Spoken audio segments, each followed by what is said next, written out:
Hello everyone, আসসালামু আলাইকুম। আজকে আমি বিফ ফ্রাইড রাইস করেছি, আর আমি কীভাবে এই বিফ ফ্রাইড রাইসটা করেছি সেটাই আজকে আপনার সাথে শেয়ার করব।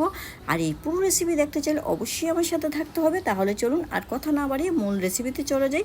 ফার্স্টে আমি গরুর মাংসকে ছোট ছোট করে কেটে ভালোভাবে ধুয়ে পানি জড়িয়ে এই যে এরকমভাবে পানি একদমই ঝরিয়ে নিয়েছি। এখন একে একে এখানে টমেটো সস, বারবিকিউ সস, তারপরে হচ্ছে সয়া সস দিয়ে তারপরে দিব গোলমরিচের গুঁড়ো। এখানে সয়া সস দিয়ে দিয়েছি। এখন আমি আবার বলে নিই, tomato sauce, barbecue sauce, soya sauce দিয়ে মিশিয়ে নিয়েছি। এখন গোলমরিচের গুঁড়ো, তারপরে একে একে আদা পেস্ট, রসুন পেস্ট দিয়ে আমি সব কিছু পরিমাণ মতো দিয়েছি। আর টমেটো সস বেশি পড়লে কোনো সমস্যা নেই, ভালো লাগবে খেতে। টমেটো সস, সয়া সস বা বারবিকিউবস এগুলো একটু বেশি পড়লে খেতে ভালো লাগবে। আমি ভালোভাবে মিশিয়ে আমি 2 ঘন্টার জন্য ফ্রিজিং করে রেখে দিব।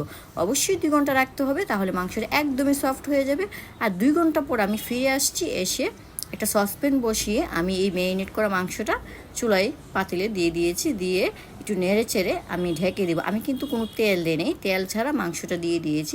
ঢেকে যখন দিব না, তখন কিছুক্ষণ পরে দেখবেন অনেকখানি পানি চলে আসবে। এই যে এখন আমি ঢাকনা সরিয়ে দেখুন কতগুলো পানি চলে আসছে। এখন আমি আগুনটা কমিয়ে ঢেকে দিব, যেন মাংসটা একদমই সিদ্ধ হয়ে সফট হয়ে যায়। আমি আবারও বলে নিচ্ছি, আমি কোনো তেল দিব না এখানে। সিদ্ধ হওয়ার পর পানিটা শুকানোর পর এরকম হয়ে চলে আসছে। এই যে দেখুন একদমই সুন্দর একটা সসের দ্বারা এটা সিদ্ধ হয়েছে, রান্না হয়েছে।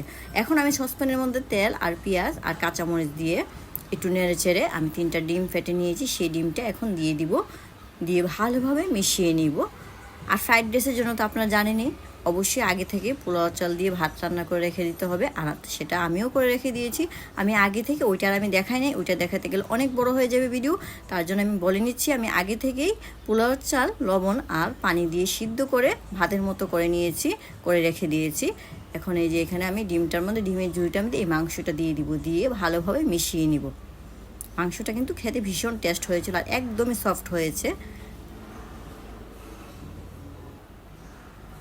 আর এইভাবে করলে হয় কি, মাংসটা ড্রাই হয় না, মাংসটা একদম সফট থাকে। এখন আমি খুব ভালোভাবে মিশিয়ে নিচ্ছি। মিশিয়ে নিয়ে আমি যে আগে থেকে করে রেখে দিয়েছিলাম, পোলাও চাল দিয়ে ভাত রান্না করে রেখে দিয়েছিলাম, সেই ভাতটা আমি দিয়ে দিব। আমি পোলাও চাল যখন ভাত রান্না করেছি, আমি কিন্তু এখানে কোনো এলাচি দারচিনি ইউজ করি নি। সেটা কখনো দিতে যাবে না। এলাচি দারচিনি দিলে হবে কি, পোলাওয়ের গন্ধ চলে আসবে, না হয় বিরিয়ানির গন্ধ ফ্লেভার চলে আসবে। এর জন্য ফ্রাইড রাইসের মধ্যে কখনোই এলাচি দারচিনি দিবেন না। আমি এই যে এখন এটা পোলাও চালের যে ভাত রান্না করেছি, রাইসগুলো এখন দিয়ে আমি পরিমাণ মতো সস দিয়ে দিব। শুধুমাত্র টমেটো সস এখন দিব, আর অন্য কোনো সস দিব না। যেহেতু আগে থেকে আমি সয়া সস, তারপর হচ্ছে বারবিকিউ সস দিয়েছি অনেকখানি করে, এর জন্য এখন আর অন্য কোনো সস দিব না। শুধু টমেটো সস দিয়ে ভালোভাবে নেড়ে চেড়ে খুব ভালোভাবে মিশিয়ে নিয়েছি। আর আমার ফ্রাইড রাইস হয়ে গিয়েছে। এখন আমি সার্ভিং ডিশে নিয়ে নিব। আর সার্ভিং ডিশে নেওয়ার পর এই যে ফাইনাল লুক। আপনাদের কাছে যদি আমার এই বিফ ফ্রাইড রাইস ভালো লেগে থাকে, তাহলে অবশ্যই লাইক, কমেন্ট অ্যান্ড শেয়ার করবেন।